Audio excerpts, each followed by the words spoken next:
নমস্কাৰ সকলো অসমবাসী ৰাইজলৈ মোৰ ফালৰ পৰা আগন্তক শ্ৰী শ্ৰী ৰাসলীলাৰ সেৱা শুভেচ্ছা জনাইছোঁ। যোৱা বছৰ এটি গীত কৰিছিলোঁ আমি ৰাসলীলাৰ উপলক্ষে, আৰু এই বছৰো এটি গীত ইতিমধ্যে আমি বাণীবদ্ধ কৰি আছোঁ, আৰু গীতটি অতি কম দিনৰ ভিতৰত আপোনালোকৰ মাজলৈ আগবঢ়াই দিম। মই আশা কৰিছোঁ আপোনালোকে গীতটি শুনি ভাল পাব, মৰম কৰিব, আশীৰ্বাদ কৰিব।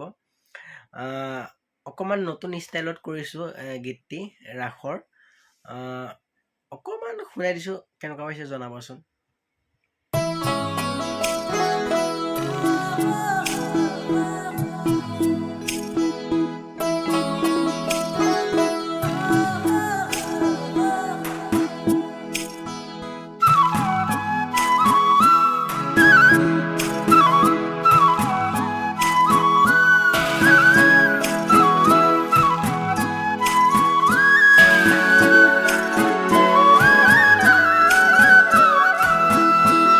আমি গীতটি কাম কৰি আছোঁ, অতি কম দিনৰ ভিতৰতে আপোনালোকৰ মাজলৈ গীতটি মুক্তি কৰি দিম। যোৰহাট বিচ ষ্টুডিঅ'ত আমি গীতটি বাণীবদ্ধ কৰিছোঁ, আৰু মোৰ মৰমৰ ককাইদেউ নয়নদাই খুব ধুনীয়াকৈ মিউজিক কৰিছে। আজি মৰমৰ বন্ধু প্ৰীতমে গীতটি বাঁহী বজালেহি, খুব ধুনীয়াকৈ বজাইছে। নয়নদা আছে, নয়নদাই দুআষাৰ ক'ব।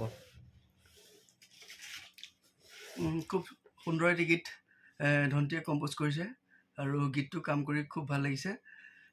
খুব সোনকালে আপোনালোকে শুনিবলৈ পাব। আশা কৰিছোঁ সকলোৱে ভাল পাব। ৰাসৰ একদম অনুভৱ থকা এটি গীত, আৰু গীতটোৰ কথাবোৰ ধন্তীয়ে নিজে কৰিছে, আৰু খুব সুন্দৰ হৈছে।